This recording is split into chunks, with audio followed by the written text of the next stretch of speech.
me. I'm a little late today. I got a little bit overwhelmed by the generosity of the folks in my Terry's tribe. Very much like you guys, they really just overwhelmed me. And when somebody touches you that deeply, you don't want to just disappear. So I didn't. I didn't disappear. Hi, happy holidays. Terri Hardin here. Welcome, YouTube. Welcome, Facebook. Welcome, all of you that are joining us today. It's going to be different today. My AMA is going to be all about, well, right now, my AMA is about patience.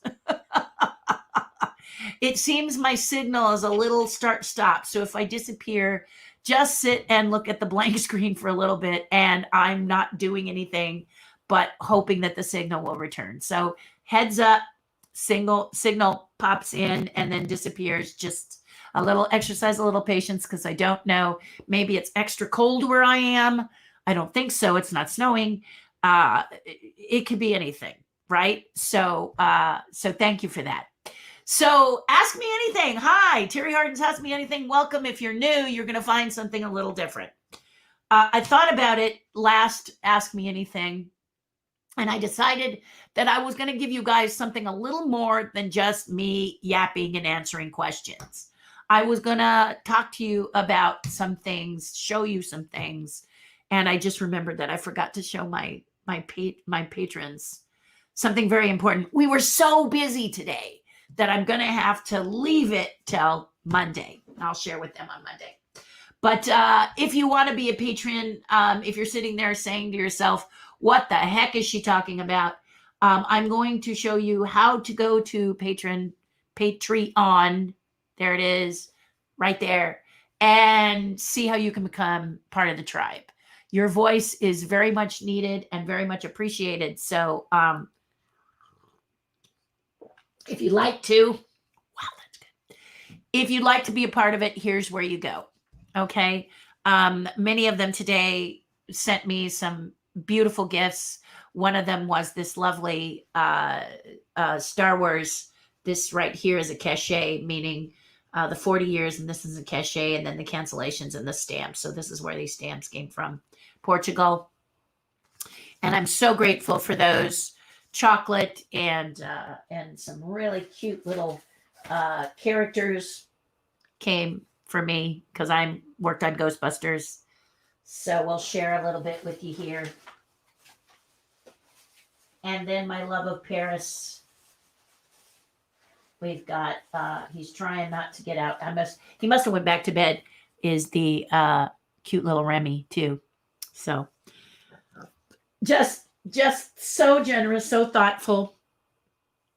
You don't need to send me a gift, but since you did, let me celebrate you in doing it. In fact, someone sent me through Amazon this lovely gift, and it actually says I'm a gift. So I thought that was cute too. So there you go. So today I will do some stuff and talk about some stuff, and then we'll go from there. So the first thing that I think I've got, I want to thank Nicolasa, who's not a part of my tribe. Let me hide this. I want to thank Nicolasa for sending me this beautiful Christmas card, and I will thank you appropriately, but there it is. Isn't it cute? With the beautiful Peanuts gang on there. So thank you so much for that. And it just says, have a happy and healthy new year. Not just, it's lovely. It's lovely, lovely, lovely. So thank you. And I just wanted to share it. Okie dokie, guys. So I'm just going to gently pile things in here safely because I don't want to lose anything. And there are some extremely delicate, nice, wonderful things in here. So, okay, let's light this candle. So today I mentioned that I was going to talk about a couple of Imagineers, Disney legends actually, that I had worked with. And today's two are, we're going to talk about John Hinch and Bob Gurr. Now, I looked everywhere because these two men worked with me quite a bit. I'm noticing a strange, there we go, weird something or other back there. I wanted to fix that. Anyway, so I worked with a lot of wonderful Imagineers. Bob Gurr, of course, was one of them. And then also was John Hinch, which I dug and dug and dug and dug, trying to find some old material on, some material on John, because John and I go way back and couldn't find the material. So basically, I'm going to start with John and show you. And then I need my.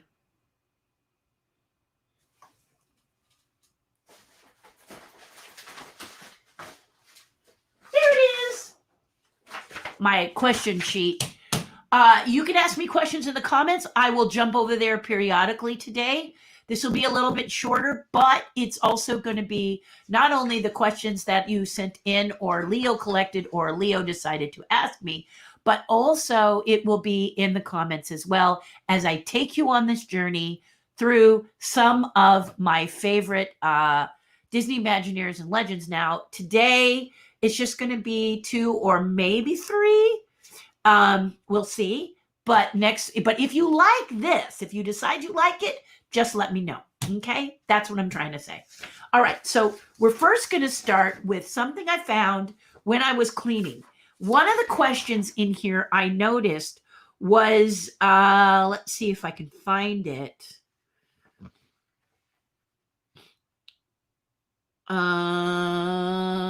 I'm just looking. Yes. What was the most surprising thing you came across while cleaning and organizing your studio? And I thought, what a great segue to go into what I found. So allow me to walk over and show you what I found.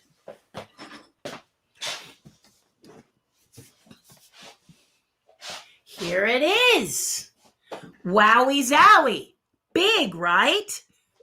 Unbelievably big. Yes. So, okay. I know the lighting is a little weird here. But maybe what I can do. Hold on just a second.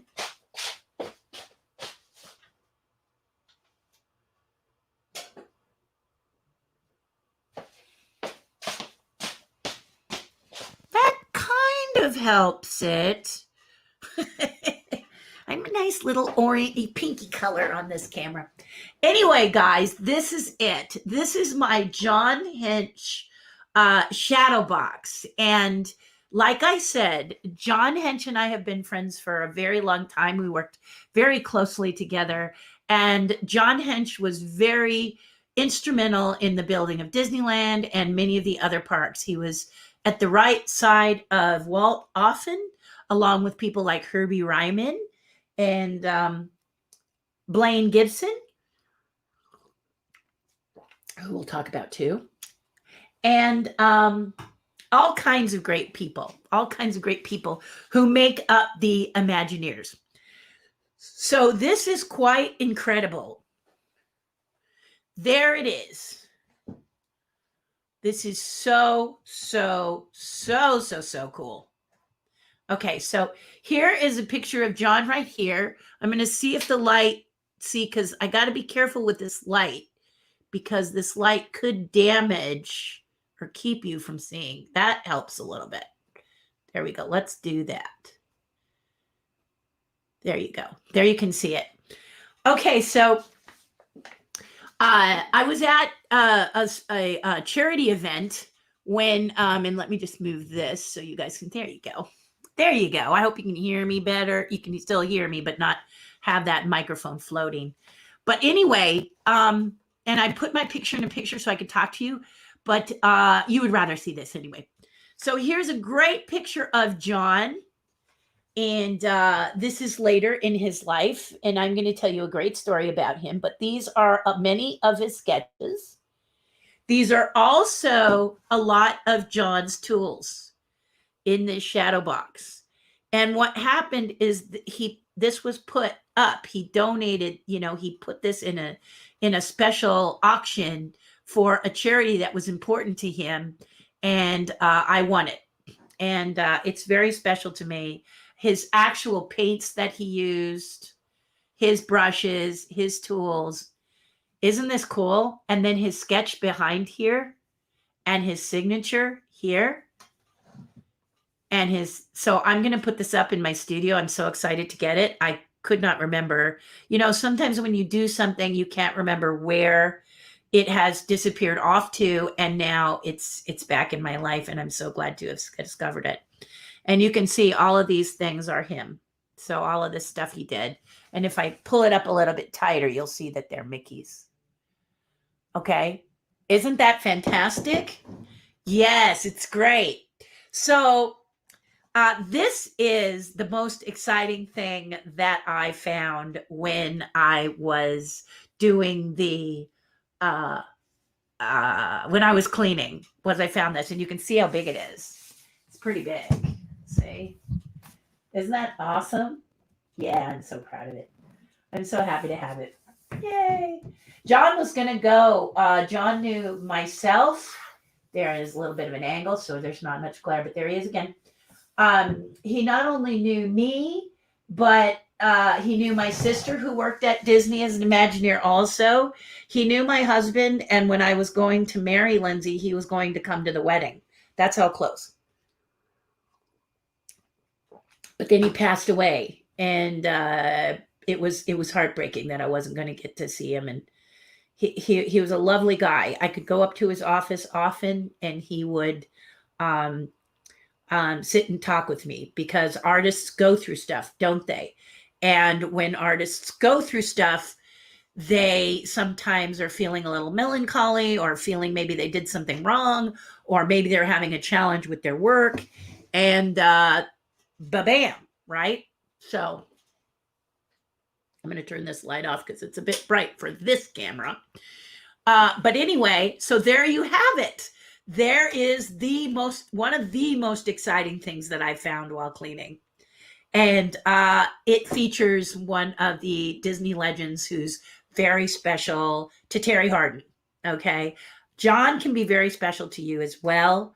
But here during Ask Me Anything, John Hench. So John Hench was a big deal. He and Marty, very close. He and Minnie, very close. He worked with a lot of the CEOs, your Michael Eisner's, and along those lines, the presidents of Disneyland. He across the board, he was very helpful to Marty, and he was very helpful to the Disney company. So he's a very, very big deal, John Hench.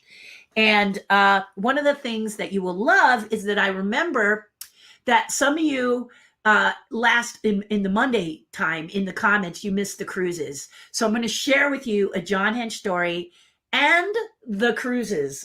Okay. So we're going to just pop this light back on again. We're going to cut here, and I'm going to run over and show you so I can tell you the story.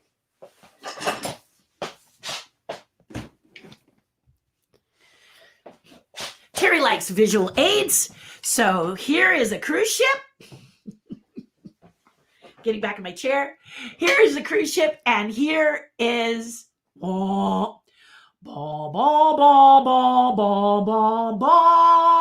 which is the way the cruise ship sounds. So if you are someone who has not yet been on a Disney cruise ship, when it's safe, I highly recommend that you do so. Okay, so it's amazing. So here's the ship. We're going to tone down some lights so you can really see this ship. Okay, so here is a Disney cruise ship. I have to tell you, I'm not sure which Disney cruise ship it is. Maybe you know. But the fact of the matter is, and now I'm going to bring this microphone in a little bit and check. Yeah, there we go. Lights are a little better. But here's a copy of the Disney cruise ship. One of the things I want to suggest to the Disney cruise lines is, when you start up again, it would really be great to have many of us who do Disney art do art specific to the ship.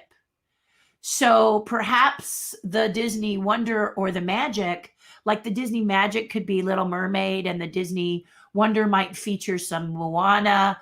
Lilo and Stitch could be on another ship. So, or you just let 20,000 Leagues Under the Sea, or if anything, you could do some special art for that has to do with being on the water. This is my suggestion.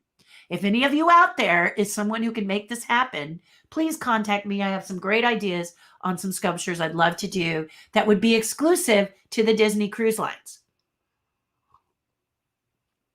I know you guys don't need much motivation to be on a Disney cruise ship, but wouldn't it be great if you went there and instead of getting the same stuff you can get when you're on land, you can only get it when you're at sea? Let me know in the comments if you agree. So, John Hench. When the ships were being created, John Hench saw the life-saving rescue boats. Now, many of you who've been on other cruise ships may remember that those life-saving rescue boats are kind of an orange-red color. They kind of more are, let me see if I can show you. They're kind of between these two colors, which are like, these are even more vibrant. I think now on camera that this is more of the color, but it's even duller. It's like, it's like this like washed out orange color. You know what I mean if you've been on a Carnival cruise or you've been on another cruise that's not a Disney cruise. But you remember, if you've been on a Disney cruise, that is not the color of the lifeboats on the Disney cruise, is it? And here I will show you again very closely. If you look at the color here, that is not that orange color. So John, while working on the boats, on the cruise ships, he said, I can't have that color. It doesn't work in the Disney ship. I can't have that orange color. And you can see, if you look at the theme here, how well this color that you have here is all the fault of the amazing and wonderful John Hench. John Hench flat refused to have that color on his cruise ships. Not on my cruise ships. As Disney artists, we tend to possess what we create, don't we, a little bit? And John was no different. And so John sat with, and this is the beauty of being a Disney artist or a Disney CEO or someone like Marty Sklar or John Hench, is that you can actually get with the ship board, whoever's in charge of, the color restrictions, because that color, by the rescue team, whoever's in charge of that, forgive me if my descriptions aren't good, I don't do this, but the point is that color was arrived at by officials who said it's one of the best to be seen on the water. But John didn't like that color. He just could not handle that color. He could not have it on a Disney ship. It was just wrong. So what he decided to do was he got with those teams. So here you are. This is the beauty of being a part of Disney, is you can call up these people and go, that's not working for me. Can we have a meeting? Seriously. And that's what John did. The amazing John Hench sat with the powers that be, who decide the color of those rescue ships, those launch vehicles, should something happen with the ships, those rescue boats that go out, those life-saving boats. And they arrived at this color. They went back and forth with John. He kept going and going. He went with the color. They said, no, that's not right. And they went back and forth, brainstormed until this became the color for the Disney ships. And it is exclusive to the Disney ships. So I don't know if you knew that story, but that's the story. It was actually told to me directly by John Hench, and I thought you'd like it. So although I don't have a book with a lot of his art, I know how much you guys love these cruise ships. I do too. They're so much fun. If you have children, there's no better ship to be on, because you can have time to yourself. Your kids can have time to themselves, teenagers, tiny children, and everyone alike. On a Disney cruise ship, there's a lot to do for everybody. It keeps with Walt's dream of making sure everybody is entertained. And that's, of course, how Disneyland came to be. He wanted a place where everyone would have something to enjoy, not just little kids or teenagers or adults, right? He wanted it to be for everybody. And that's what a cruise ship is. Wouldn't you agree? Yes. So isn't that fun? Yeah. So let's go to a couple of your questions. I see that we have a few questions here, or at least some comments. So let's go to that, and then we'll go to our next Imagineer. I will share with you. But I hope you liked the John Hench story. Let's see what you want to ask. And again, post in the comments if you like this new format. We're testing it out. That's what you do. You test it out. So let's see who we have here. We have some good mornings. There's Leo. Now, Leo is the one that puts my questions together here every week. And I said to him the other day, let's give you a little vacation. If you want to compile questions, if people send them to you and stuff, yay. But let's do some little fun, entertaining things for you guys as well. So I hope you're enjoying it.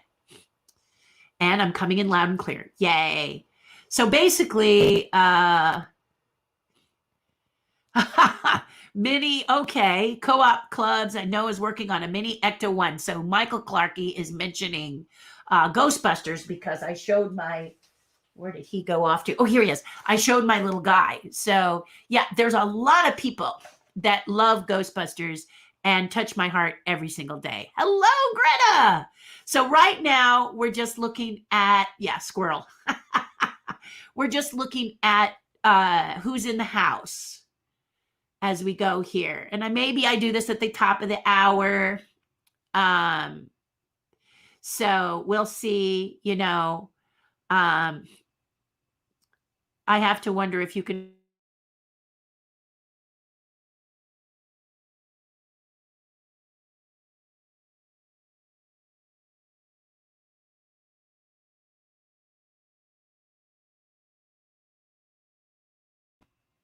There I am. I'm back.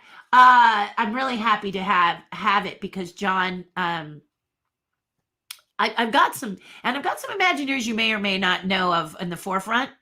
So in the coming Ask Me Anythings, we'll talk about Imagineers. We'll talk about celebrities. I may do a demo, as I mentioned in the description of this one today. It's basically that December is a celebrate and fix. So I know that talking heads are fun, and I know that the thing went long, but I wanted to make sure you guys were being taken care of. So what else could I do? How can I be more of service? So that's how I came up with that. Angie, very good. Yes, it really is. And it's his exact, Guillermo del Toro has one of oh God, there I go again. Squirrel.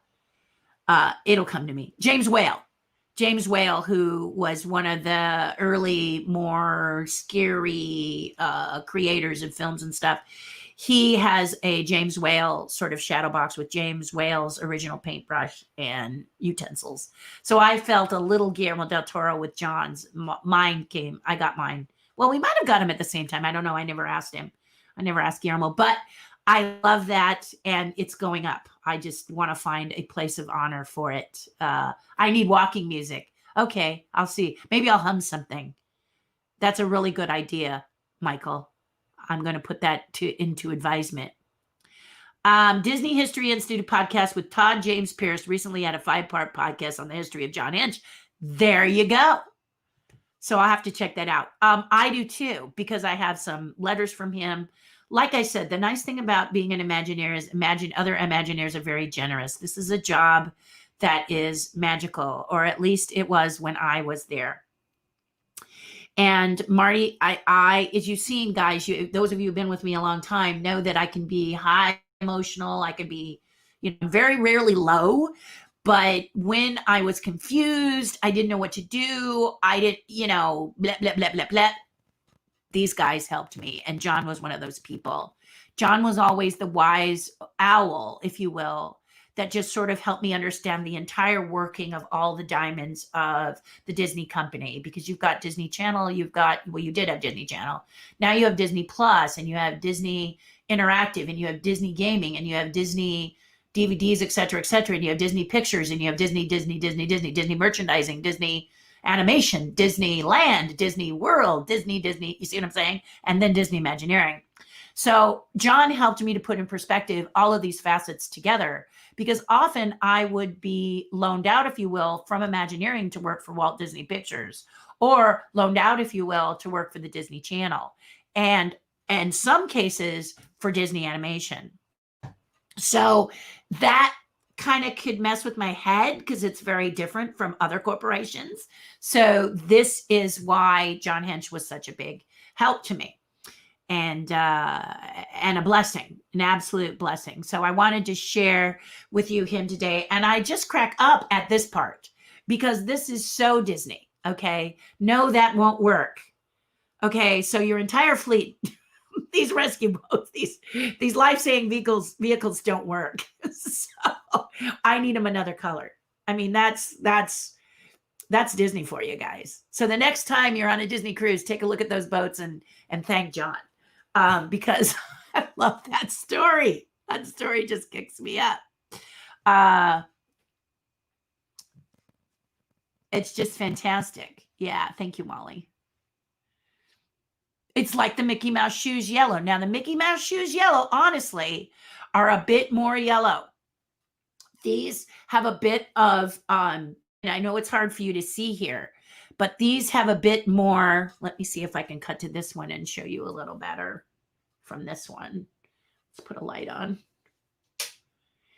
Kind of hard to show you, but these have a little more orange in them because that was the requirement of the team that had that really ghastly orange. This has a touch of orange in it because they did not want to lose the orange entirely. So Mickey shoes yellow and rescue boats yellow orange, if you will. Funny, huh? Yeah.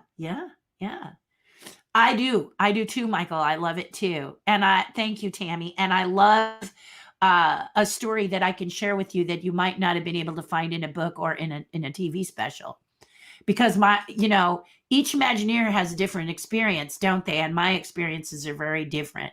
As you noticed, I don't have a catalytic converter on my mouth. So Marty would just sometimes go, because I just say what I think. And also being raised in Hollywood, I don't really, how can I say this? It's not suffer from, I don't really have fanboyitis. So I admire your work as an actor, but I don't think it's unachievable. I admire your work as a singer, but I don't think it's unachievable. I think it is great that you achieved it and you impressed the hell out of me, but I don't put you on a pedestal because I'm in Hollywood and I've seen you in the unemployment line, most likely. Seriously. So that's not what the reason, but but you see what I'm saying? They come down, they're down to earth for me because of where I live. Yeah. And so I'm not like, ooh, I am a little bit, you heard, speaking of jealousy, I am envious a little bit of Tom Cruise, who's going to be able to go up to the space station, because that's kind of like John Hench. If you're in a powerful position, you can just ask. But it doesn't mean that I'm not going to ask to see Earth from space. Anyone who feels like taking me up and granting me that wish, you don't have to take me to the space station, but I'd love to be on the ship, get high enough to see Earth from space, and then come back down. That's a bucket list thing. And what did I tell you about speaking what you'd like to have? Joel Christopher Payne, there you go. And there he's popped in to say he has too. But and that's the way these things work, isn't it? Yes. So that's the beauty of it. Lizzie says, I have to send you a great chunk of questions when I'm less tired. Let's see if I make it through this. Otherwise, I'll be watching it later. Yes. Thank you. And I'm not going to be real long today. Many of you were tired, and I'm glad you get to do it. But we talked about making it a little more, me being a little more cognizant of your time and maybe having a rest. My husband says I can never stop talking, and this is true, right? Exactly. But let's go back to you, Lizzie. Be sure, you go into the comments and check out Leo, and then tag Leo with your questions, and we'll get them in here. Okay. Absolutely. Right now, we're just kind of, seeing how you guys are doing. Wonderful weekend from Michael. Yes, there you go. Yes, you can ask questions now, Molly. Pop them right in here, okay? Yes, absolutely. You can easily ask them here. Okay? So have no fear. We're going to come back to the comments um in a little bit, and before we go to our next, I know this was just kind of a taste of John Hinch, and I will do some more digging. I have tons of John Hinch stuff. I just couldn't find where it was. The stuff that I really wanted to show you that are kind of me. I haven't been able to find it. And that's what's happening with me, is that the cleaning is overtaking it. And so I decided to tell you this story because this is one of my favorite stories. But he did all kinds of things with me. He talked to me about managing money, because he was a strong businessman, and he sat and he took this extra time out, guys, to help artists. And I would go up into his office, and I felt very blessed to be able to have the help of his counsel. And if I was having trouble with the design, he would give me a different perspective of that design. When I was designing Dragon's Lair, I was obsessed with putting everything in Dragon's Lair that I possibly could, including the dragon. But I wanted the experience to be what it is. When you see Dragon's Lair, every little detail is what I did, because I'm a dragon lover. I'm a dragon freak. And so I wanted to feel it. And so I would often act out, much like an animator, the experience of the guest walking into the cavern and discovering the dragon. What do they see? How do they see it? What happens? Because honestly, Tony Baxter was in charge of all of Disneyland Paris, which meant that he wasn't always available for me to talk to directly. He was off in Paris working on Disneyland Paris. Yeah, Euro Disney, as it was called back then. And so John was always available, and I could just simply call up his personal assistant, and she would make sure that I had time with him. And I would just say, I just want to run some thoughts of what I'm thinking with this. And it was great. It was great, because collaboration is Imagineering, and collaboration is the magic of Imagineering. Yeah. So let's look at a couple of questions, and then let's talk about something else. Okay. So that was what was the most surprising. How glad am I to be out of quarantine? And how did I celebrate it? I celebrated it by gluing. I attached myself to my husband like those fish that you see on whales, or an octopus, for a long time. I still can't see my parents. Okay. It asks me here, did I get to see my parents? And no, I didn't get to see my parents. I did talk to my sister for about 6 hours. Yeah, I told you we talked, right? But I can't. My dad just worries about me. My dad is in his 80s, 87, and he doesn't want anybody to come over. He doesn't. And my husband's mother, is the same. They really want us to talk via Zoom. My dad doesn't understand Zoom, so I haven't seen my dad since February. It's going to be a year. So I'm really excited about the vaccine, because I really want to see my dad.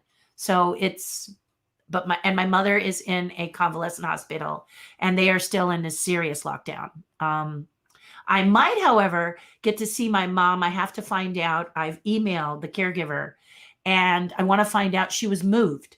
The window she was next to before, you couldn't see her from the outside. But if there is a window now that she's next to, they moved her to a different room for her safety. And now maybe she's facing an outside window, so I could drive up, tell her I'm going to, and I'll wave from her from the window and do a happy dance for her, or whatever. But I'm excited about that, because maybe I'll get to see her that way. But she hasn't walked in 3 years. She's bedridden. And so there's a very good chance I won't get to see her until it opens up. So help is on the way. I'm so excited, and can't wait. This question was last week, and I got to answer it. What are the deadlines for pins, first day colors, and others if you're buying them for Christmas? This is really about the post office. Okay. So I will send all the way up to Christmas Eve. I will be happy to send the gift out. But here's the thing. So I can't really speak a deadline because of the pandemic. It's not normal deadlines. The post office is telling me, good luck. The earlier, the better. So my sister's gift, I sent because she's in Hawaii and it goes by boat. Can you imagine still postal going by boat? There is some air, but she always has me send it by boat. I don't know. Anyway, it flies to the continent, the mainland. So Honolulu, and she's on Maui. So then by boat, it goes to Maui, and it only hits there every few weeks. So although paradise is wonderful, you're still limited. So I'm hoping she'll get it before Christmas, but there's no guarantee. I sent it off on the 7th. So to answer this question is a little challenging for me. Okay. So when can you order pins? Where can you order pins? Let me just show you the store you can go to. This is my store right here. You can go and look at pins. One of the pins that is not there, so just write me if you can't find this one, is I'm going to post it today. I was posting it last night and I fell asleep over my computer. Has this ever happened to you? You're working on the computer and then all of a sudden you just go, whoop. That's what happened to me. So here it is. Again, we'll do a light so you can see it. This is my Splash Mountain pin. Now, I'm going to sign these underneath where they're embossed. So this is to celebrate the Splash Mountain pin, the Splash Mountain boat, rabbit, and Splash Mountain. Okay. So here's the rabbit I did and this. And I did this for both the boat and the rabbit for Florida and Japan. Okay. And on the back, you'll see they are limited to 150. My name is embossed. I will sign right here. So if you want to order it, they're $25 plus tax and shipping. And off you go. So if you want to know more about it, then just message me, write me, comment, whatever. It will be, it will be in the store later today. Like I said, it would have been in the store before, but I fell asleep. And this is happening during the pandemic. I get what I call nap attacks. They attack me without me knowing it. So I could be like, and I don't know what that is. Has it happened to you? Other pins available are, I'm going to just lay them out for you to see if you like them. So these are the ones that are available. You may have also bought them from my dear friend Joshua Schaefer, and but I have not signed those. So you have to buy from me in order to sign. It's not to say Joshua Schaefer's pins are amazing. So there you go. But here you are. Here they are. Here are the pins. Let's see if we can give you a little more light on the subject. Not in front of it. This is my whole life trying to light these properly. Here we go. So you have Oswald Blue available. I think he's 25. You have this one. These are all at the store. And then this one will be there soon.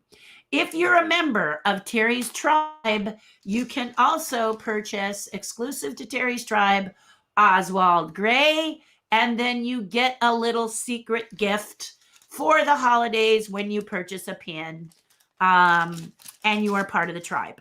So if you're part of Terri's Tribe and you buy a pin, you get an extra special little gift. So there's that. So that answers the pin question. So what do you do if you call me on Christmas Eve and you go, Terri, I want to get those pins or the cachets or whatever. All is at the store, okay? Except for the Splash Mountain pin you saw. That's coming. Uh, Create a little note, okay? Get your cool colors out, your crayons, whatever, and create a gift certificate and let them know that it's coming. Okay, they'll open the certificate and say, en route to you. And that way they can open the certificate Christmas and it'll be coming. But Christmas Eve, I promise you, you ask me for it, I'll get it in the mail as best I can. And then I want it to reach you as quickly as possible. But today, the Postal Service has been telling me they cannot, with the pandemic, even begin to tell you when it's going to come. So they were saying, if you've got something you've got to send it last week if you could. And but I'm open to it all. So if it doesn't come to you, or you worry that it's not going to come to you in a timely fashion, create a cool certificate, because when you make something, it's very special to people, right? Right. Okay. So there you go with that, right? And the store is here. So that can help you. And then if you're curious about Patreon and joining the tribe, I know your voice will be a great addition to it. I'd love to have you. Check it out. Go here, look it over, see if it's something you want to be a part of. I'd love to have you there. Okay? Okay. Excellent. All right. What's another question here? Have you made any Christmas ornaments as an adult? Oh, wait. There's another one. Let's see. Okay. Did you or your parents save any Christmas ornaments you might have made as a child? I'm trying to remember if I made Christmas ornaments as a child. And let me give you something fun to look at when I'm just going to jump down. I'm just going to give you two of the cool little gifts. I'm going to show you the cool gifts that were given to me by people in my tribe, which I just love. So there they are. They're hugging. Keep an eye on them. And I'm going to go see if I have it here with me.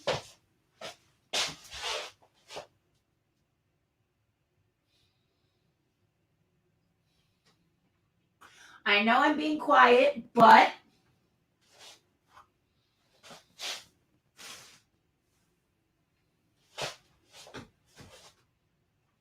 I'm just not sure I have it. I do. Okay, so as a kid, I'm not sure that I really made anything as a kid that I had, but I'm also looking for something from the next question, and I don't see it in here.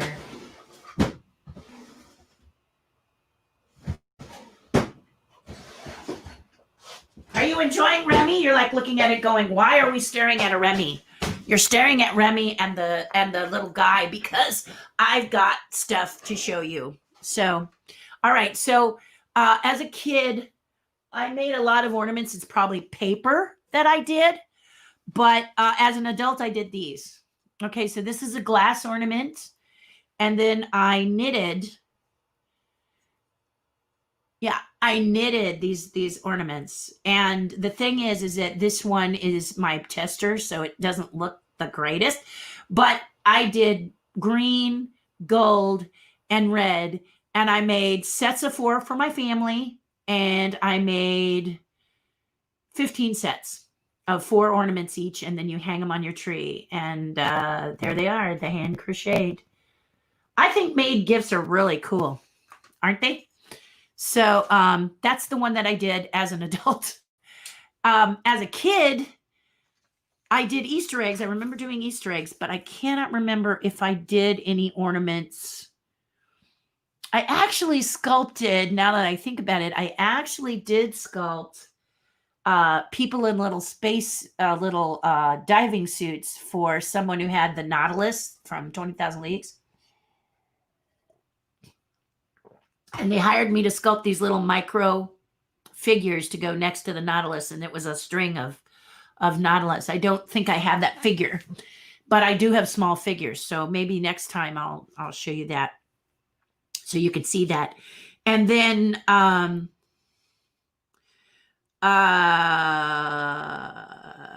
live action Christmas movie.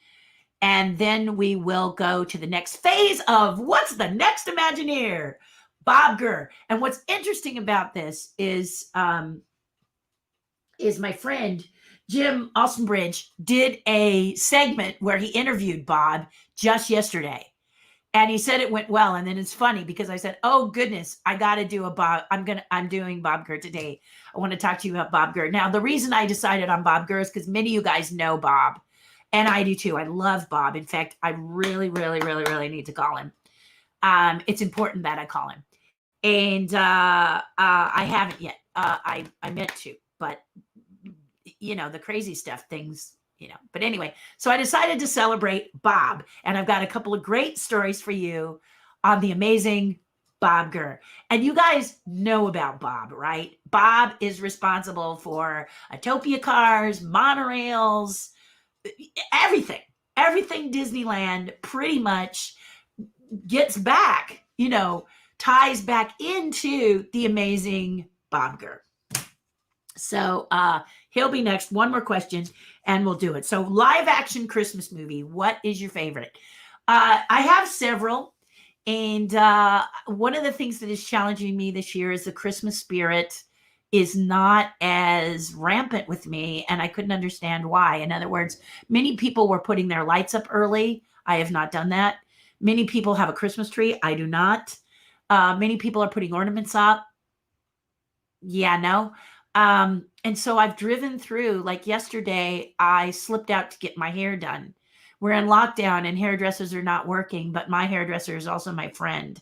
So he took care of my hair, which is why it's looking so good.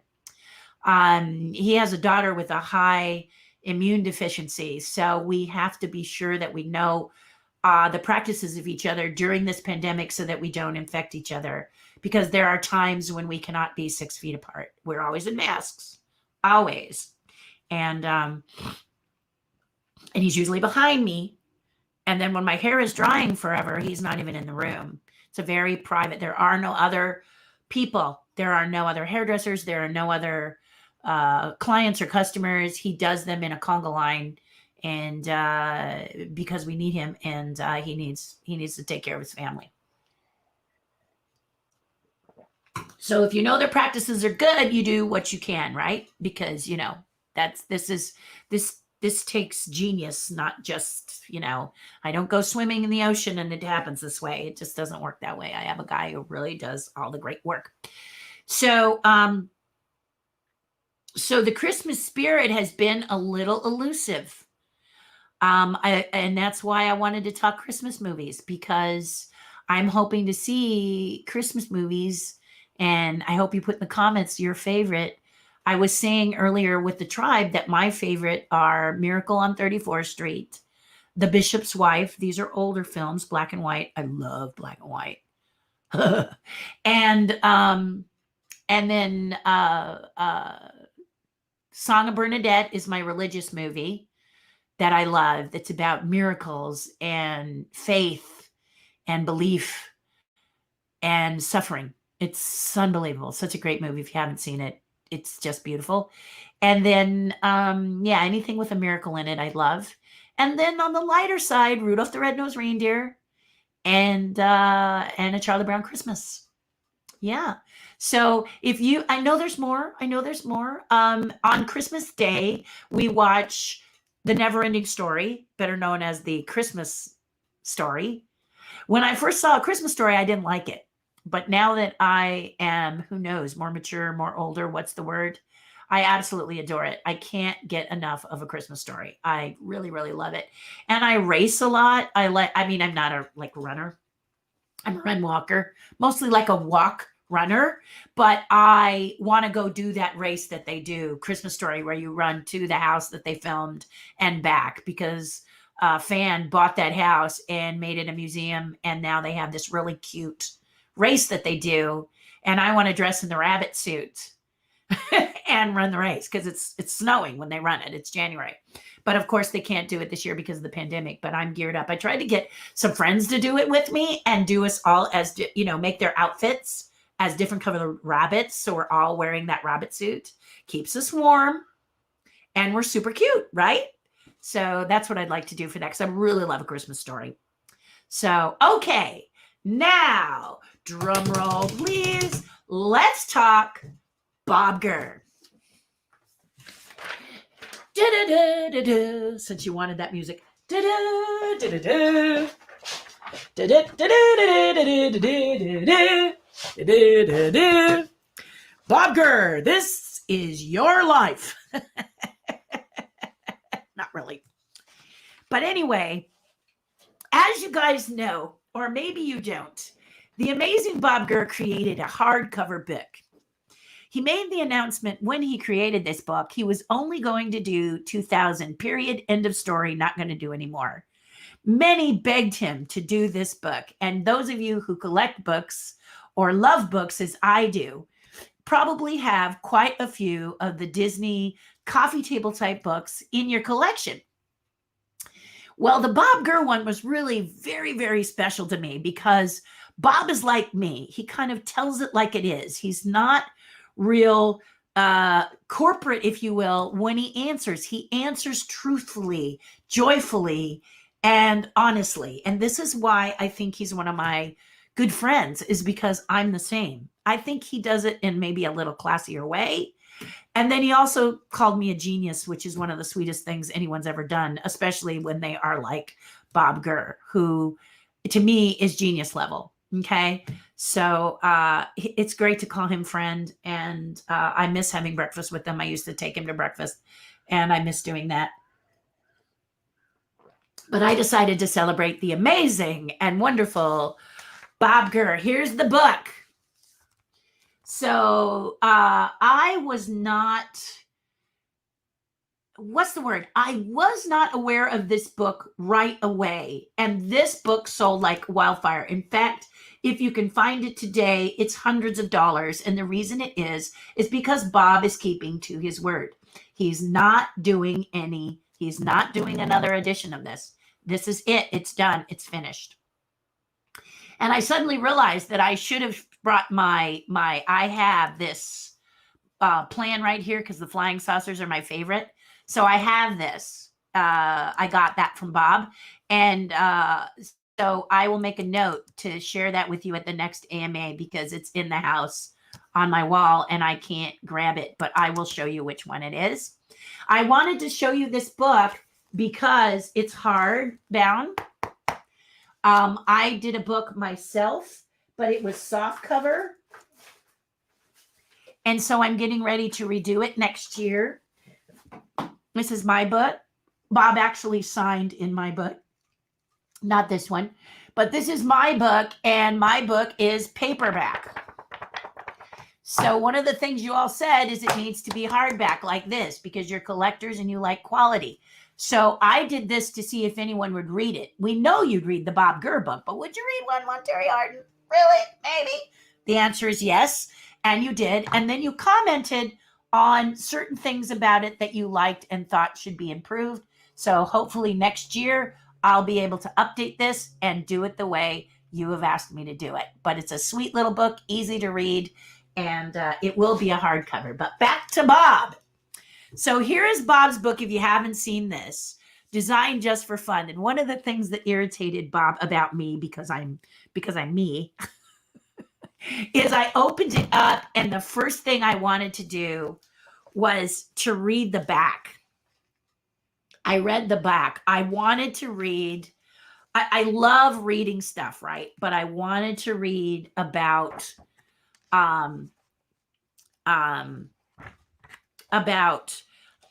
where is it? I wanted to read about mechanical actors. I wanted to read about his Adventures of Bob's World. That's the chapter I wanted. I wanted this chapter. So I became Japanese, if you will, and I read this first, and he got mad at me. Terri, you're supposed to read from the front to the back. But I'm an Imagineer and I'm a creative, and so I didn't. The other thing you'll notice about this book is I told you I was a little late to the party. I'll show you exactly how late to the party I was. Here is Bob's book. We're going to flip these over. I'll tell you about those in a minute. Okay, so let's see if the light, yeah, the light's pretty good. Okay, as I open it, you will see that Bob has, so first you get these beautiful soft, this book is really awesome. And here are a couple of the patents that Bob is responsible for. But anyway, so I digress. So I was late to the party. Here it says, to Terri, the last book sold, number 2000. So I was seriously,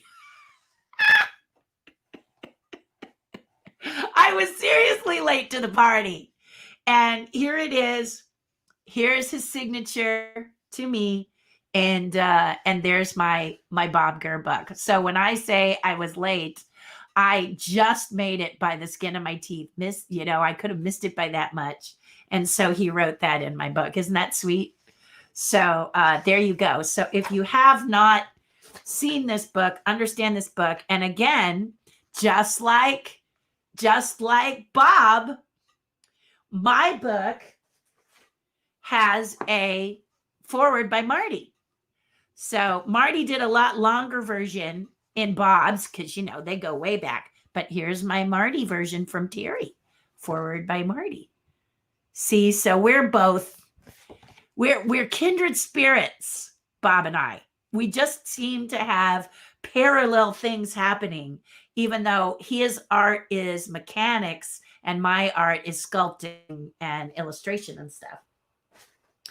He just draws beautifully. And then, isn't that great that he did that? But anyway, he wanted me to read early years first, and I wanted to just see if I could show you in here, because those of you who know Bob and love Bob, he's an open book. He is just the sweetest fellow when it comes to his kindness and his generosity when sharing this stuff with you.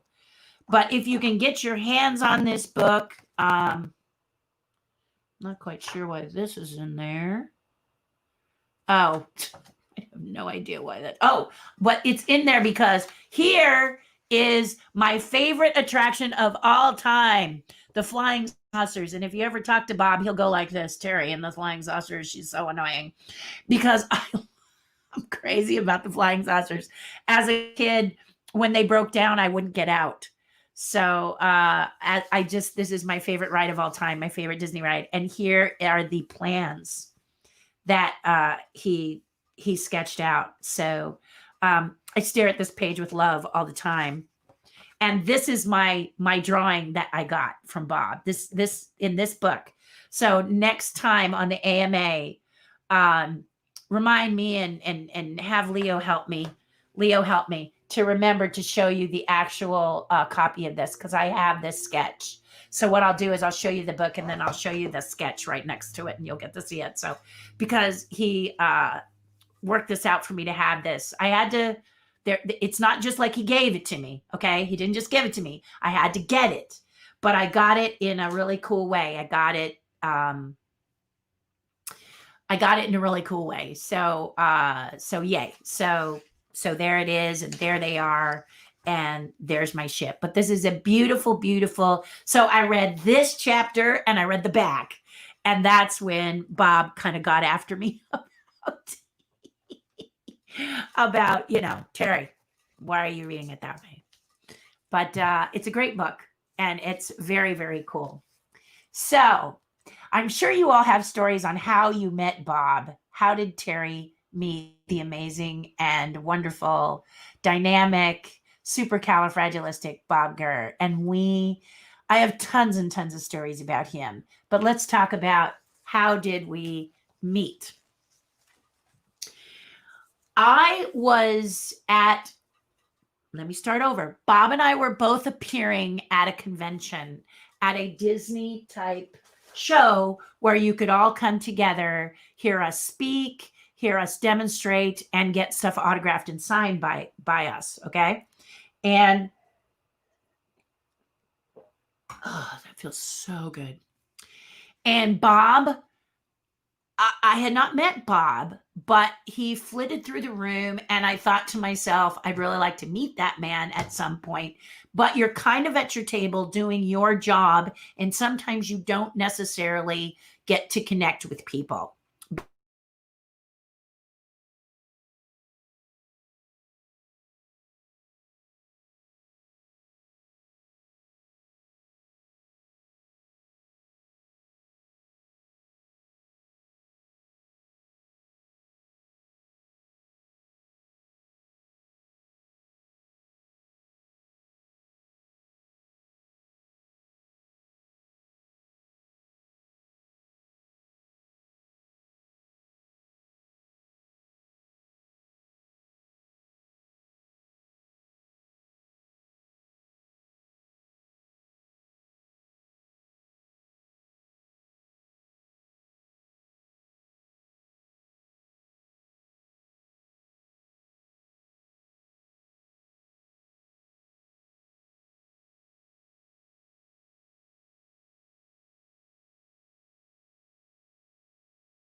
I'm back. I hope, thank you guys for hanging in there. Ooh. Part two. That was a long delay. That was, should you need to get a coffee? Should you need something? But thank you for jumping back in. Ah, it's crazy. It actually advised me to maybe, instead of using Firefox as my browser, to use Chrome. So maybe that's what I'll do the next time. But I started to say, Bob and I were both talking, and Bob and I were both speaking, not necessarily talking with each other. And this particular convention, I had created a 50th anniversary celebratory Stitch puppet. Okay. So here we are. And it was for auction. And my very dear friend who is hosting the convention was Louis Garcia, who Louis Garcia was a police officer and an advocate for the police. And so he was doing an auction to benefit police families. So I made this puppet for auction. And there were two people bidding. Well, to my surprise, sitting up in front, I could not hear, but I heard two people bidding, and the price just kept going up and up and up and up and up for my Stitch. And I should have pulled him down so you can see him, but you'll see him here. Okay, so here are the photographs of the winner. And are you surprised at all that the winner was Bob Gurr? Here he actually signed my my picture of us. I sent this to him. But here I am. Here he is smiling as the winner of 50th anniversary Stitch. So here Stitch is wearing his hat. And then I made this puppet. He's a hand puppet. You'll see here that Bob is holding the hands as I taught him. Okay. So he slides into position and he says, Terri, now that I've bought this puppet, I need to know how to perform this puppet. Teach me. Well, Bob is really, really super, super smart. And teaching him about how to do a puppet took no time at all. I showed him how to hold the hands so that they could hold each other, and I showed him how to do the talking. So let me show you again this one. And you'll see here, he's got them in his hands. These are the rods that operate Stitch's hands. And then Stitch is wearing a 50th, it's kind of turned here, but he's wearing a 50th anniversary lanyard. And then up here, he's got the 50th anniversary hat on. So this is the winner. Okay. In front of me, you see here is my Peter Pan flying ship, my very first thing that I introduced at Disney. But you can see we just love each other here so much. So there's the picture of us. Okay. Yeah. Okay. So Bob Gurr says to me, I don't even know this character, but something made me fall in love with this character. So I said, it's Stitch. And the good news about Stitch is he makes sounds. Oh, Hannah, you know, oh, you know. And then he says, means family. So I said to Bob, you can pretty much do just about any kind of voice and puppeteer him and he'll work. Bob really flew with this. And the thing that was extra special was that when you are a master at what you do, and what you do is things like the flying saucers, the Matterhorn, all of these things that you know, the monorail, the Utopia cars, and, right? The thing that's wonderful about Bob is that if you're a young child, you're very excited to share with everyone, but sometimes a young child doesn't get what you're saying. Okay, so I designed the Utopia cars. I also did the monorail. So Bob found that this little character, Stitch, opened a door for him and his family that had not been opened before, because a puppet brings excitement. So he started to do the voice. He started to play this character. In fact, for the 50th, he performed in front of people like Julie Andrews. I literally bumped into Julie Andrews, like we banged into each other and we fell on the ground at the Grand California in Anaheim. And she said, are you Terri Hardin? Which is mind-boggling, because I'm still sitting across Julie Andrews going, you're Julie Andrews? Oh my God. And I'm sorry. And I'm helping her up. And her entourage is looking at us like we're nuts. And she turns and asks me my name, Miss Terri Hardin. And I said, yes. And she said, Bob Gurr just performed Stitch for us at lunch, and he mentioned you. So how exciting is that? He also took Stitch on a cruise. He's built a little home for Stitch at his house. Is it a wonder that Stitch's favorite cocktail is Sapphire Blue? So Bob said, thank you for the greatest gift I've had in a long time. And he just loves this. So these are two of my favorite pictures of me and Bob.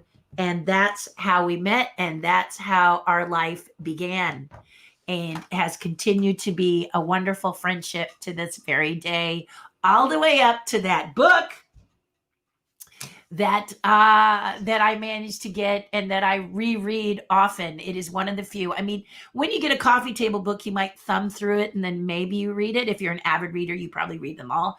But I tend to read snippets of areas that I like. And so with Bob, I wanted to read the back. And then I also wanted to read some books he told me.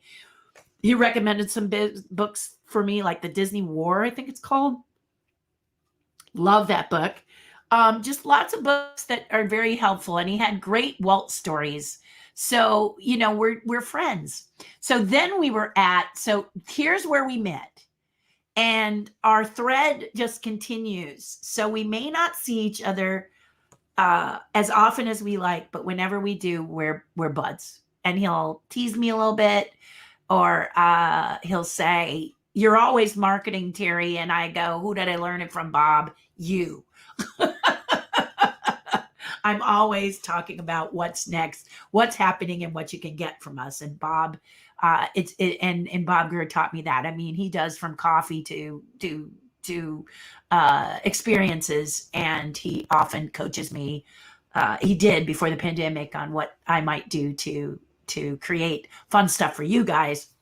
That's Bob Gurr. Yes. And that's the cool thing about it. Yeah.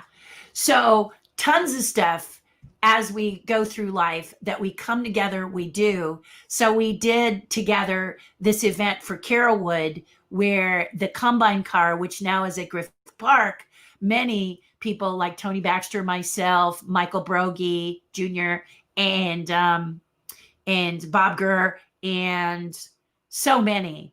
And we did this talk and helped to celebrate and raise money so that the Combine car can be where it is now for the Carrollwood Foundation.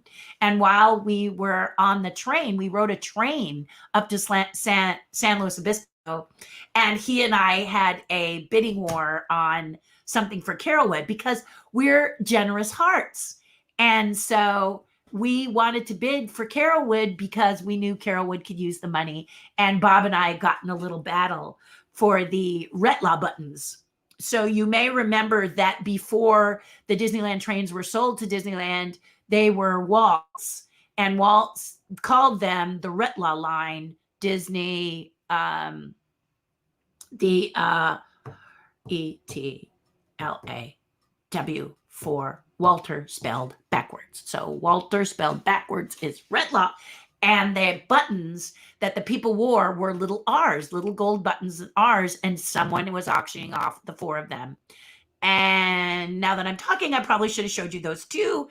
So next week, flying saucers and Retlaw buttons. But Bob and I had a great time fighting for those buttons. In reality, did we both need those buttons? No, but we wanted to support Carrollwood. And it's very entertaining when you get with someone who's playful and joyful like Bob is, and myself as well. And there we were, going for the buttons. And he was like, he would say something, you're not playing fair. And we were just like, we were making, and he was down. Like there were 2 wonderful train cars that were vintage train cars from the 1940s. One was it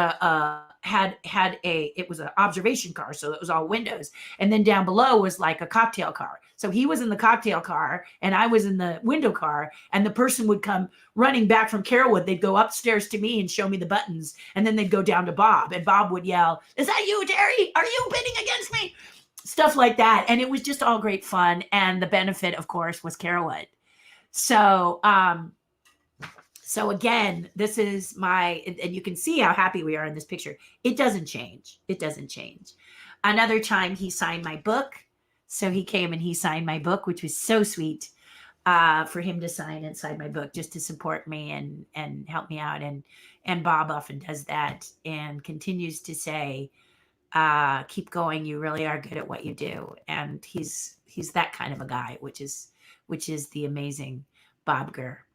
So shall we go back and hear what you have to say? And then we'll answer some more questions either here. And tell me how you like this. Is this format something that you're enjoying? If you've been on an AMA before, is this something that is making you happier? Is this interesting to you? What else would you like to see? Please post in the comments, or if you're shy, message me or Leo Holzer, because this will help. This will help me to do better content and service you more. I'm not, this is not my platform. I like to be face-to-face with you guys and tell the stories face-to-face and sit with you over a coffee or something. This is so new to me, the internet. I was not raised with this. When I was born, there were no computers. There were no smartphones, none of this. It's all alien. So the more you can help me out by sharing with me what you'd like to see or what I can do to make it better for you, then please don't hesitate. Let's see where we were at. Here we go. Daniel says, not been able to attend many things on my plate. Will catch up to the next one on my way to do surgery. Wish me luck. I wish you luck, Daniel. In fact, I was going to ask you, Daniel, how that was going. So Daniel DeMario has been waiting on a surgery, and it looks like he might get to finally have that surgery. And so keep him in your prayers and your thoughts, because he's a rock star of a guy. He actually got my he bought my Groot. I did a Groot planter, one of a kind of a Groot planter, and he I'm just kind of moving things around here so that I don't lose them. What happens when you change something for the first time is you're not streamlined and perfect, and again, as I mentioned to you before, I'm not streamlined and perfect because this is an alien situation for me, and I will continue to hold to that story. I'm getting better and better as I continue to practice, but each one. So I appreciate your patience, and I appreciate you just hanging in there with me. I really do. I want to thank you for that, because it's so kind that you are. There we go. I'm wondering why these are so gigantic. Anyway, I'm going to see. Here we go. I'm going to show you some shots of I'm just going to show you Daniel. There we are, sitting together in his place in the middle of the earth. And I'm going to hide his comment right now so that you can see it better. But, oh, that's not his. Sorry. Here's the Groot that I built. It's a planter. He's actually put the plant in the hair that he was going to plant inside. And we hand delivered this one-of-a-kind sculpture to him. He loves Groot. Isn't his place beautiful? And you can see that Groot is over here. Yeah. So we wish Daniel all the best. It's a beautiful location, and it's quite exciting to, I'm glad. So yay for you, Daniel. John, how are you, honey? I miss the resort. I miss the resort so much. Thank you, Lizzie. No, Leo, it's not narcolepsy. I know narcolepsy. This is pandemicalepsy. You know what I mean? I think it's the pandemic, and I think that's what it is. Molly says, my mom, Elaine Anderson, came to carve pumpkins with you. She did, Molly, and a couple of years ago. And Elaine is a love, by the way. We'll be able to do that again. Basically grew up in Walt Disney World. She's 34. Always been in awe of imagination, detail, creativity. I've always wanted to be a part of it. Wasn't sure in what capacity until recently. Set decorators, park decorators, holiday service cast members. They just keep going on and on, Molly. There's not only people in the parks that can do it, but as Imagineers, there's a plethora of things. And on the tribe, in Terri's tribe, we discussed this quite a bit on my Patreon page. So you might consider being a member, Molly. Your voice sounds like one we would love to have. I own a small business upcycling craft beer, wines, and spirits, bottles into candles, so I enjoy working with pills. We'd love to see some of your stuff, girl. It sounds so intriguing. Lizzie says, White Christmas. You'll take one? Sketch of the Flying Saucers says, Leo, and what a cute picture, Leo. I love it. They did. The flying saucers, and I know you're making a pun here, but my goodness, they just were so good. Yes, Angie, we were lost for a while on both. So what I'm saying is, for some reason today, the signal is a little weak. So I keep disappearing and reappearing. I don't know why I'm peekabooing, but it's happening. So just sit tight like you did, and we'll just hang in there. More than... Yeah, it's quite a ways. And the Retlaw buttons, yes. Both of these are things that are continually, as the stories go. So now you're kind of seeing the process in which things happen and the way it works. So back to some questions, and let's see what we have. What's your favorite type of Christmas cookie or candy? Have you ever got a Disneyland candy cane? One time, because it was so big. And I love candy, but I don't eat a lot of candy. And I love candy from Europe. So, for example, my dear friend Anna sent me this beautiful candy from Portugal. Look at that.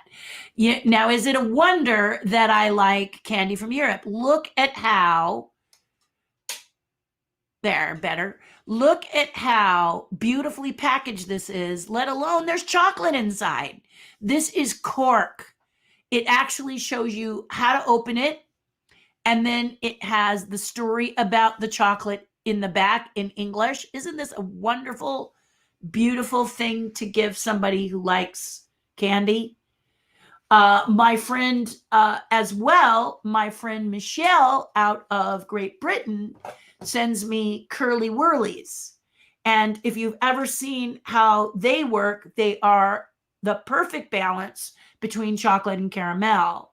It's a braid of candy covered in a light milk chocolate. And when you bite into it, the balance between caramel and chocolate is exquisite. I don't have one in here. I took them in the house. She sent me 5 more. And then she never forgets Michelle Tate, Young Tate. She never forgets to, my husband likes dark chocolate, and so does she. So she's always sending dark chocolate to my husband as well. But Anna Diaz and Michelle Young / Michelle Tate, both of them, they're always making sure I have my candy. So to answer the Disneyland Candy Queen question, I bought it one time and I couldn't finish it. It was just too big. Are they still that big? Because that was years ago. So I don't remember, but back then that's what I had. So favorite types of candy, the candy that I really, really like, and it has nothing to do with Christmas, is sour gummy bears. I cannot get enough of these guys. So I have to be careful. I have to sort of, or I'd be eating them. It's an addiction. I love the sour gummy bears. I love sour. So one of my favorite cookies is lemon bar. If it's done with the back here lemon tartness, wonderful. So cookies is a good question. I designed cookies ever since I was about 15 years old. I've designed cookies for my family. So I'm working on a book. I was hoping to have it out by now, about the cookies that I designed for my family. And it's really neat. It's a different kind of cookbook. It gives you the recipes, but it also has a few surprises in it. And the reason it's not yet done is because my photographer, my husband, got tired of taking the pictures. So I'm hoping that this year he will pick up the baton again and take more pictures so I can finish this book. This book is very special. It's and it's very unique, and I can't wait. But it is a designer cookie cookbook. It not only talks about the cookies and the people I design for, but it also tells you how you could design cookies based on your friends and family. And many of you probably do this, but this is just from the brain of Terri Hardin, so that's where that's coming from. And one of the cookies that took me 3 years to design was a coconut macaroon for my husband. It was close for 2 years. It was close. And what you do is you have them taste it and you ask them to tell you if there's anything missing. And they have to tell you, okay, this is a cookie that's going to be for you. And whenever you make it, it's for you. And my husband loves coconut macaroons. And I finally nailed it in the 3rd year. It's funny because in the 2nd year, his father said, these are so good, they could be mine. And my husband went, no, these are my cookies. So people get a bit possessive when I'm designing a cookie for them. I think there's about 10 to 18, I think. And they're just lovely. So yeah. my best friend is a baker too. So I was going to design a cookie for her, but she's a little challenging because she designs her own. So what I'll probably do for her is do a recipe we often baked together when we were together. We always did this particular recipe together. So that will probably be the one, since she designs her own. I have never been successful designing her a designer cookie. I tried one and it didn't turn out the way that I wanted it to turn out. So basically, I think that's going to be, that's going to have to be one that we design. But all the other ones I've designed for my family, and so the cookie that I designed for myself is a ginger snap. And there used to be a store, or there was a store. I think the store still exists. Trying to remember. Restoration Hardware. I don't know if they're still around, but they used to every Christmas release a ginger snap that was super thin and super spicy. This is the only time I love spicy, is a ginger snap that really packs that spicy anise, slick, gingery, super ginger flavor is my favorite thing. And they're thin, so they just crunch. And it was terrible because it came in a tin, a 1-pound tin. And if I opened that, it didn't close until I was done with the whole pound. So it's kind of good they discontinued them, actually, because I would be like a Christmas ornament. I would just be loving that. So that's okay. That's the answer to the candy. And yes, I did purchase a candy cane one time, but I haven't lately. I do enjoy, it says, do you enjoy Christmas baking and decorating? Do I have a specialty? The book. And does Lindsay help? Eats them, yes.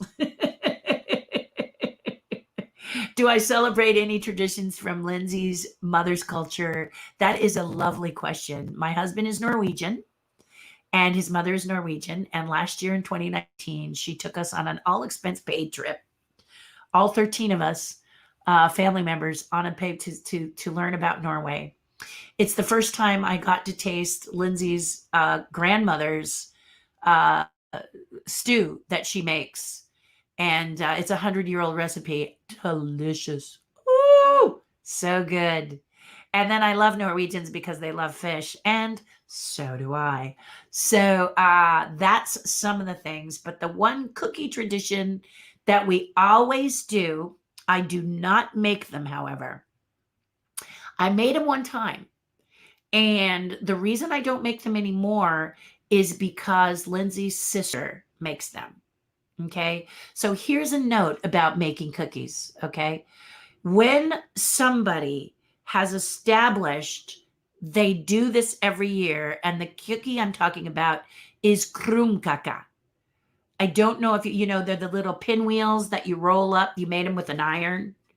And you cook them, and then you sprinkle them with powdered sugar. You can fill them with cream cheese or whipped cream or whatever, or just eat them plain.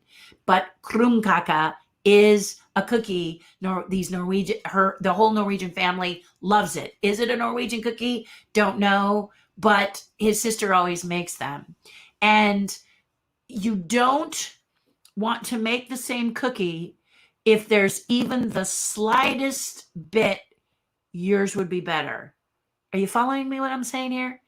If yours would be better, cookies, if your cookie can be a better version, she'll stop doing it. And that's not our intention, is it? Our intention is not to make a cookie to show that theirs is not as good as ours. And your cookie may not be. But it's good to respect if somebody has a thing they do every year, don't you do it too. Nah, just do something else. There's a million cookies in the world. So don't do it. So if I make krumkaka, I do it home for my husband and myself, because I do it differently, but I'm an artist. So it's different, but hers, I eat hers joyfully when we gather. And of course, this year there won't be much gathering happening, but that's her specialty. Lindsay's father, the great Keith Jackson, Fumble Whoa Nelly. Yes, that's my husband's dad, who passed away a few years ago and now has a statue at the Rose Bowl. You can go see it if you'd like. It's amazing. And Keith Jackson used to make lamb chops. Yes.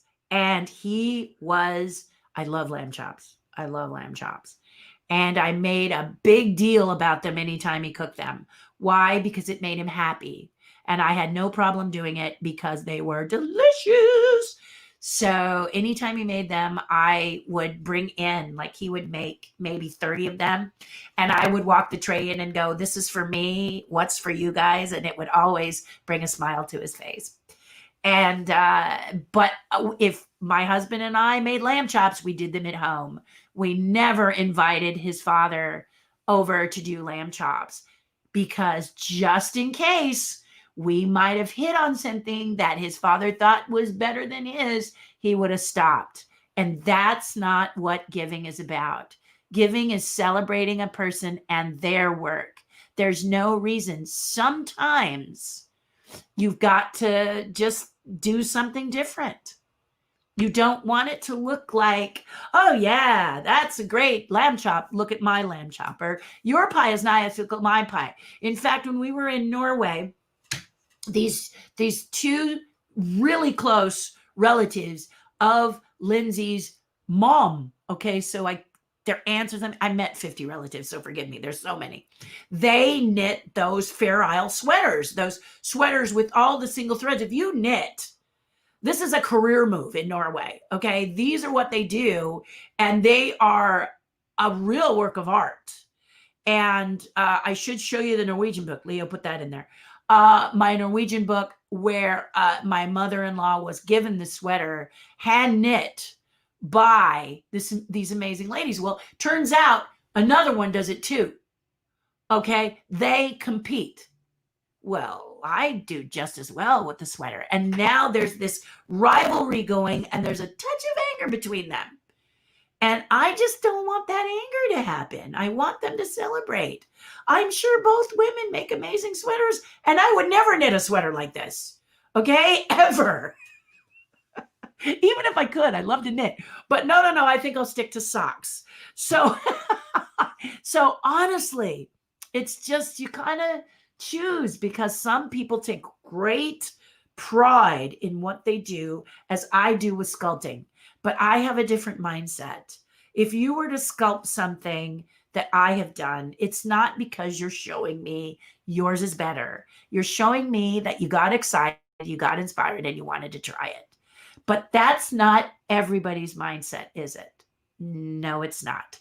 So just remember, don't make it a competition.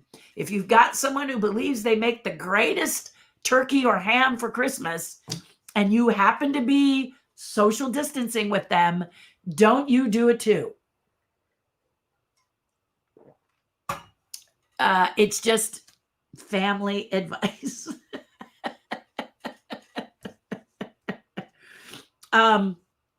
But that is the mother's culture cookie, is the krumkake. They always do that. And then they have a cake thing that comes from Norway that you cut and has fruit in it. I can't remember what that is, but it looks like a giant block when it comes. It comes in a beautiful square box, and it's got gold and red, and it tastes pretty good.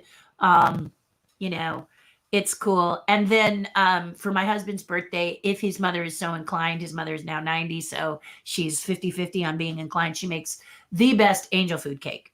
So again, if you are someone who has a memory, let's talk about my childhood baking memory with my mother. She always made me a German chocolate cake for my birthday. It's got coconut in it. Need we say more? I love coconut. So she used to make me this. It doesn't matter who makes it. It's not going to taste like mom's. Okay. It's the same with Lindsay's angel food cake. It doesn't matter who makes the angel food cake, but it's not going to taste like mom's. Why? Because the mom element is not there. Mom puts her love, her spice, her feelings all in this cake for you as her daughter or her son or as her child. And it's just never going to taste the same. Right?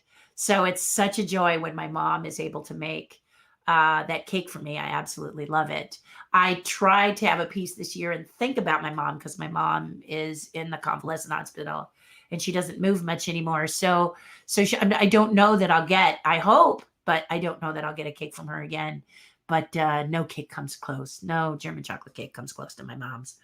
So that's the memory for me as far as that's concerned. Let's see. Favorite Christmas memory from your childhood. Did I answer this question? I'll answer it differently. I believe in Santa Claus. I mean, why wouldn't you? Not believing in Santa Claus is pretty negative, isn't it? So why not believe in Santa Claus?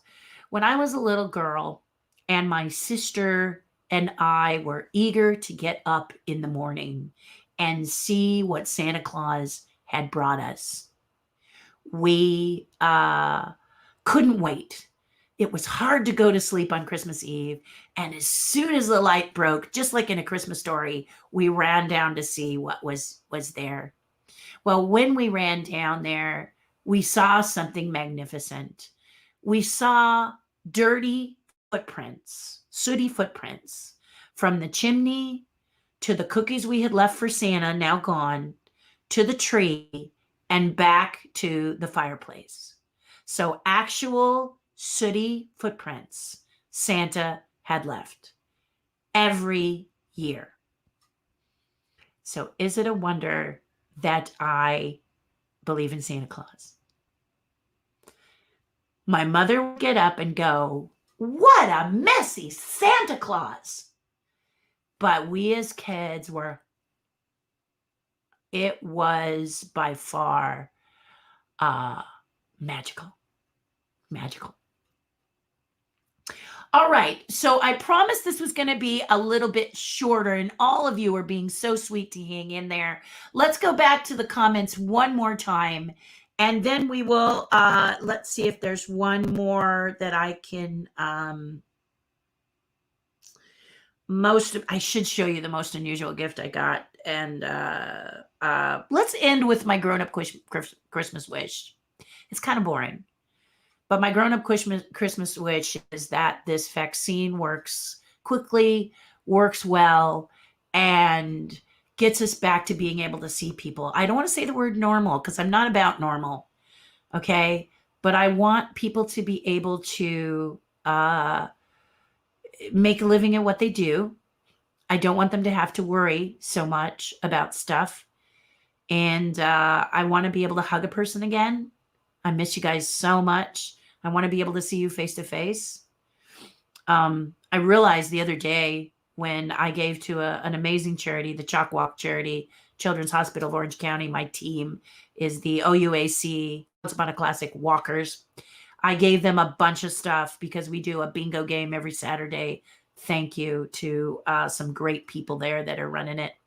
Sharon, you and Darren, that you guys do a great job. And the thing is that they need prizes. So I just went through as much as I could and gave them prizes.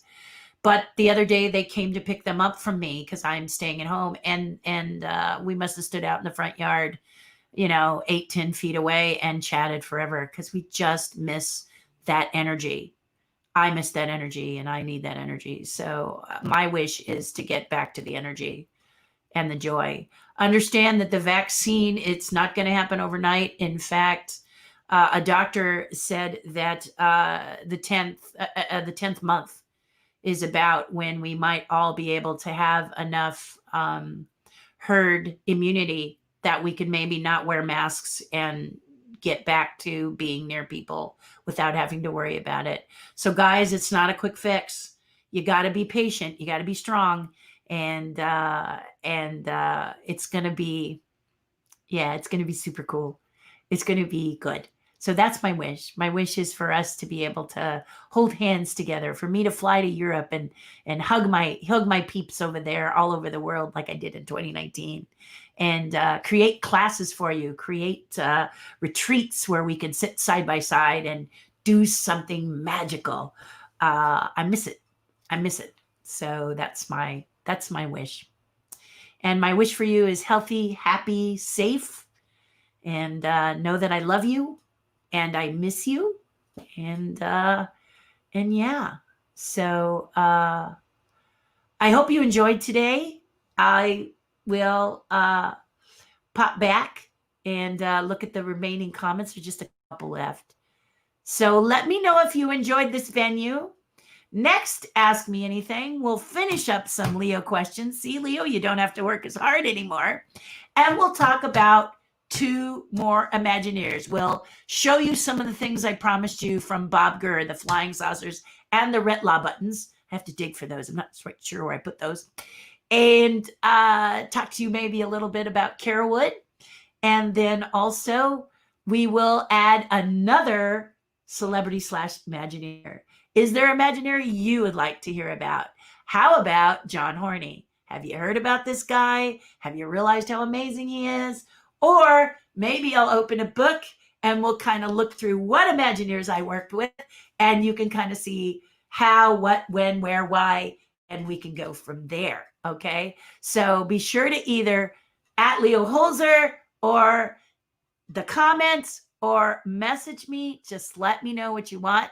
And next Friday's Ask Me Anything, we're there. And I'll keep doing this kind of stuff if this is the kind of stuff that you would like to see. Then I'm happy to do it. Okay. I love you guys. I'll talk to you soon. We did it. We're only an hour and 40 minutes instead of 3 hours long. I hope you appreciate that. Or if you don't, let me know. Let me know which way you like, etc. Don't be shy. This helps me to be a better person, getting, critique with care. Don't critique to be mean. You critique with care, because I will improve with your help. So I love you guys. Happy holidays. You saw that glitch. So it's telling me time to turn the lights out. No, I love you guys. We'll see you soon. Take care. And